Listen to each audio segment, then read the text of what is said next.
राहुल गांधी का जन्म 19 जून 1970 को नई दिल्ली में भारत के पूर्व प्रधानमंत्री गांधी और पूर्व कांग्रेस अध्यक्षा श्रीमती सोनिया गांधी के यहाँ हुआ था। वो अपने माता पिता की 2 संतानों में बड़े हैं और प्रियंका गांधी वधेरा के बड़े भाई हैं।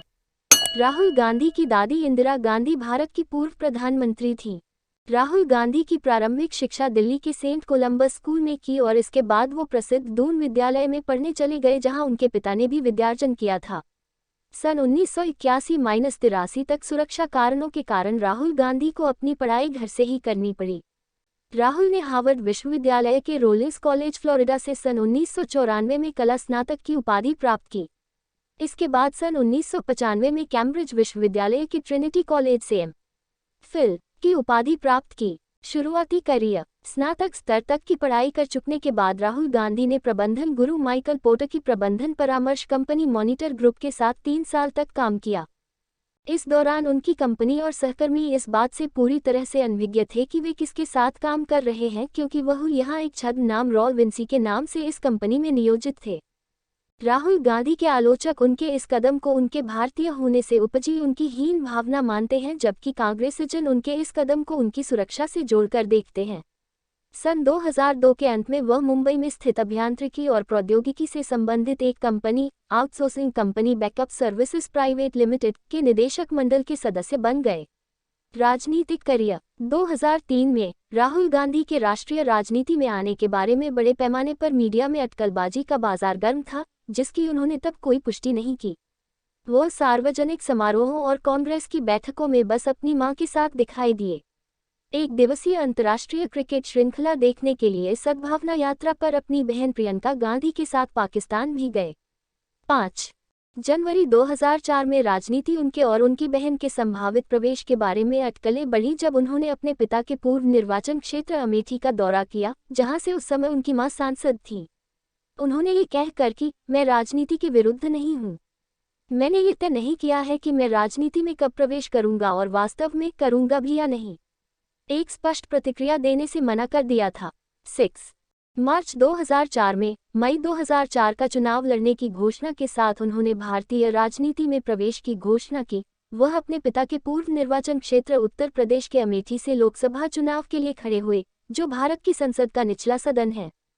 7 इससे पहले उनके चाचा संजय गांधी ने, जो एक विमान दुर्घटना के शिकार हुए थे, ने संसद में इसी क्षेत्र का नेतृत्व किया था। तब इस लोकसभा सीट पर उनकी मां थी, जब तक वह पड़ोस के निर्वाचन क्षेत्र रायबरेली स्थानांतरित नहीं हुई थी। उस समय इनकी पार्टी ने राज्य की 80 में से महज 10 लोकसभा सीट ही जीती थी और उत्तर प्रदेश में कांग्रेस का हाल बुरा था।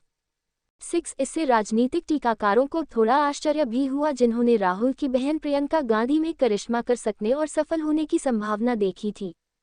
पर तब पार्टी के अधिकारियों के पास मीडिया के लिए उनका बायोडेटा तैयार नहीं था।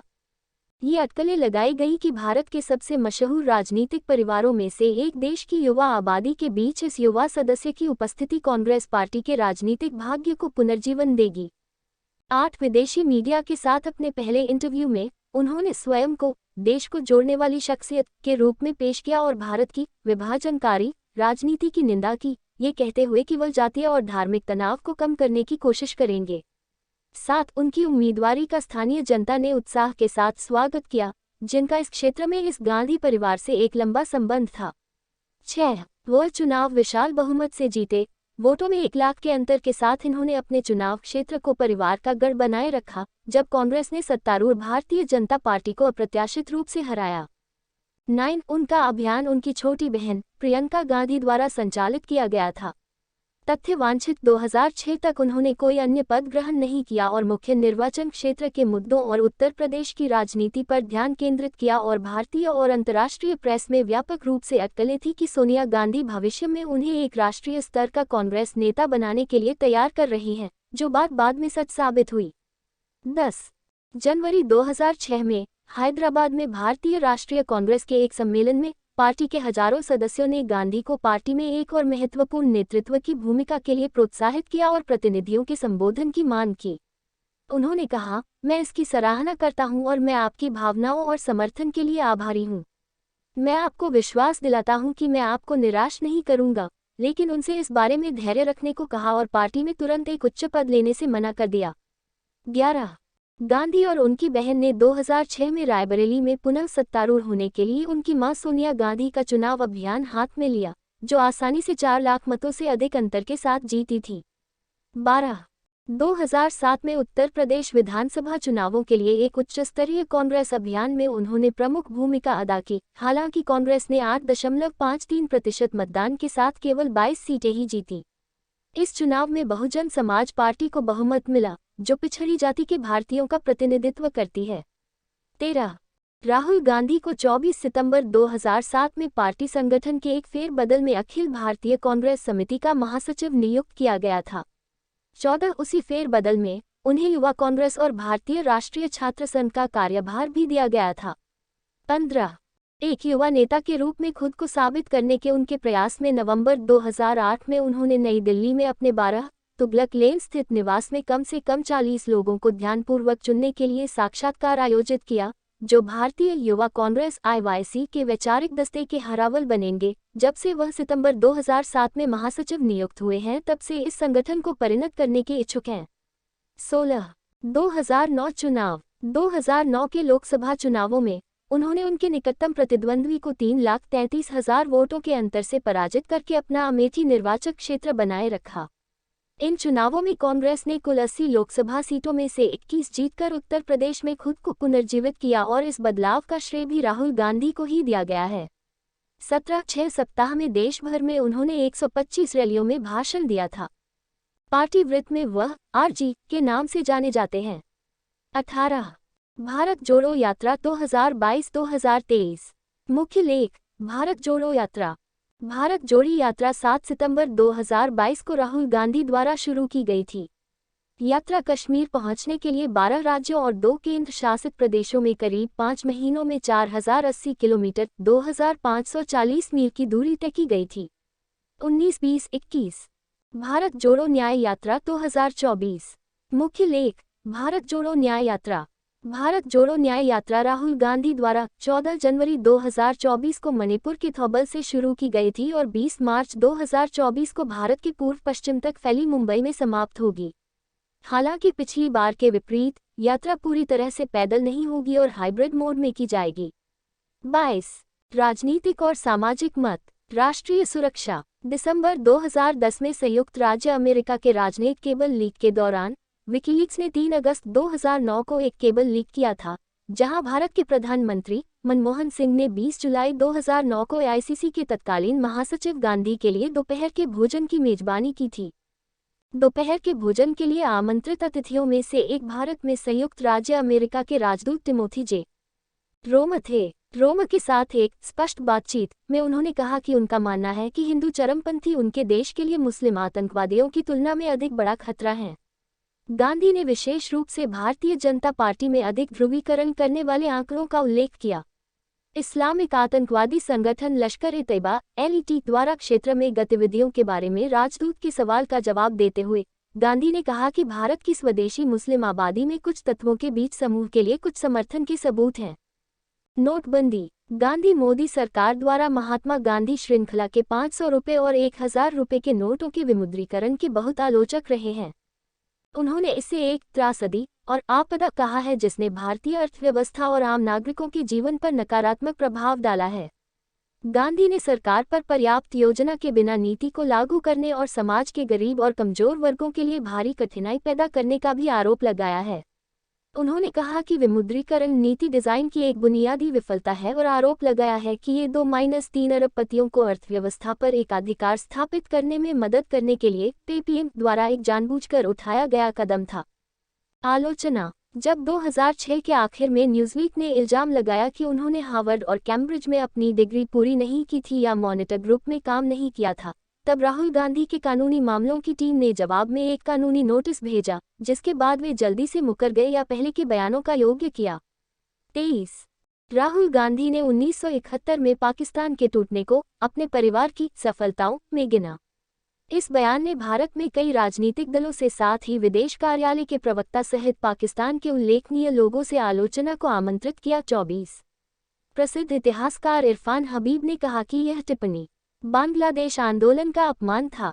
25 2007 में उत्तर प्रदेश के चुनाव अभियान के दौरान उन्होंने कहा कि यदि कोई गांधी नेहरू परिवार से राजनीति में सक्रिय होता तो बाबरी मस्जिद नहीं गिरी होती। इसे पीवी नरसिंह राव पर हमले के रूप में व्याख्या किया गया था, जो 1992 में मस्जिद के विध्वंस के दौरान प्रधानमंत्री थे। गांधी के बयान ने भाजपा, समाजवादी पार्टी और वाम के कुछ सदस्यों के साथ विवाद शुरू कर दिया। दोनों हिंदू विरोधी और मुस्लिम विरोधी के रूप में उन्हें उपाधि देकर 26 स्वतंत्रता सेनानियों और नेहरू गांधी परिवार पर उनकी टिप्पणियों की बीजेपी के नेता वेंकैया नायडू द्वारा आलोचना की गई है, जिन्होंने पूछा कि क्या गांधी परिवार आपातकाल लगाने की जिम्मेदारी लेगा। 27/2008 के आखिर में राहुल गांधी पर लगी एक स्पष्ट रोक से उनकी शक्ति का पता चला। मुख्यमंत्री सुश्री मायावती ने गांधी को चंद्रशेखर आजाद कृषि विश्वविद्यालय में छात्रों को संबोधित करने के लिए सभागार का उपयोग करने से रोक दिया। 28 बाद में राज्य के राज्यपाल श्री टी राजेश्वर, जो कुलाधिपति भी थे, ने विश्वविद्यालय के कुलपति वी.के. सूरी को हटा दिया। टी राजेश्वर गांधी परिवार के समर्थक और श्री सूरी के नियोक्ता थे। इस घटना को शिक्षा की राजनीति के साक्ष्य के रूप में उद्धृत किया गया और अजित निनान द्वारा टाइम्स ऑफ इंडिया में एक व्यंग्य चित्र में लिखा गया, वंश संबंधित प्रश्न का उत्तर राहुल जी के पैदल सैनिकों द्वारा दिया जा रहा है। 29 सेंट स्टीफेंस कॉलेज में उनका दाखिला विवादास्पद था क्योंकि एक प्रतिस्पर्धात्मक पिस्तौल निशानेबाज के रूप में उन्हें उनकी क्षमताओं के आधार पर कॉलेज में भर्ती किया गया था, जो विवादित था। उन्होंने शिक्षा के एक वर्ष के बाद 1990 में उस कॉलेज को छोड़ दिया था। उनका बयान कि अपने कॉलेज सेंट स्टीफेंस में उनके एक वर्ष के निवास के दौरान कक्षा में सवाल पूछने वाले छात्रों को छोटा समझा जाता था, इस पर कॉलेज प्रशासन की तरफ से एक तीव्र प्रतिक्रिया हुई। कॉलेज प्रबंधन ने कहा कि जब वह सेंट स्टीफेंस कॉलेज में पढ़ाई कर रहे थे, तब सवाल पूछना कक्षा में अच्छा नहीं माना जाता था और ज़्यादा सवाल पूछना तो और भी नीचा माना जाता था। महाविद्यालय के शिक्षकों ने कहा कि राहुल गांधी का बयान ज़्यादा से ज़्यादा उनका व्यक्तिगत अनुभव हो सकता है। सेंट स्टीफेंस में शैक्षिकी वातावरण की सामान्यतः ऐसा नहीं है। 30 जनवरी 2009 में ब्रिटेन के विदेश सचिव डेविड मिलीबैंड के साथ उत्तर प्रदेश में उनके संसदीय निर्वाचन क्षेत्र में अमेठी के निकट एक गांव में उनकी गरीबी पर्यटन यात्रा की गंभीर आलोचना की गई थी। इसके अतिरिक्त मिलीबैंड द्वारा आतंकवाद और पाकिस्तान पर दी गई सलाह और श्री प्रणब मुखर्जी तथा प्रधानमंत्री मनमोहन सिंह के साथ निजी मुलाकातों में उनके द्वारा किया गया आचरण इनकी सबसे बड़ी कूटनीतिक भूल मानी गई। 31 जुलाई 2017 में भारत और चीन के बीच चल रहे डोकलाम विवाद के बीच राहुल गांधी का चीनी राजदूत से गुपचुप मिलना भी विवाद का विषय बन गया था। 23 मार्च 2023 को सूरत के एक न्यायालय ने राहुल गांधी को 2019 के मानहानि के मामले में दोषी ठहराया और उन्हें 2 साल कारावास दंड का सुनाया। गुजरात के पूर्व मंत्री और सूरत पश्चिम से भाजपा विधायक पूर्णेश मोदी द्वारा दायर मामला 13 अप्रैल 2019 को गांधी द्वारा कर्नाटक के कोलार में एक लोकसभा चुनाव रैली में की गई टिप्पणी से संबंधित है, जहां उन्होंने कहा था, इन सब चोरों के नाम मोदी मोदी मोदी कैसे है। नीरव मोदी, ललित मोदी, नरेंद्र मोदी और अभी थोड़ा ढूंढेंगे तो और बहुत सारे मोदी निकलेंगे। दंडादेश के पश्चात राहुल गांधी ने ट्विटर पर पोस्ट किया। उन्होंने लिखा, मेरा धर्म सत्य और अहिंसा पर आधारित है। सत्य मेरा भगवान है, अहिंसा उसे पाने का साधन। 24 मार्च 2023 को गुजरात की अदालत द्वारा वर्ष 2019 के मानहानि मामले में राहुल गांधी को दोषी करार दिए जाने और उन्हें 2 वर्ष कैद की सजा सुनाए जाने की वजह से लोक प्रतिनिधित्व अधिनियम 1951 की धारा 8(3) के तहत उनकी संसद की सदस्यता खत्म कर दी गई। 35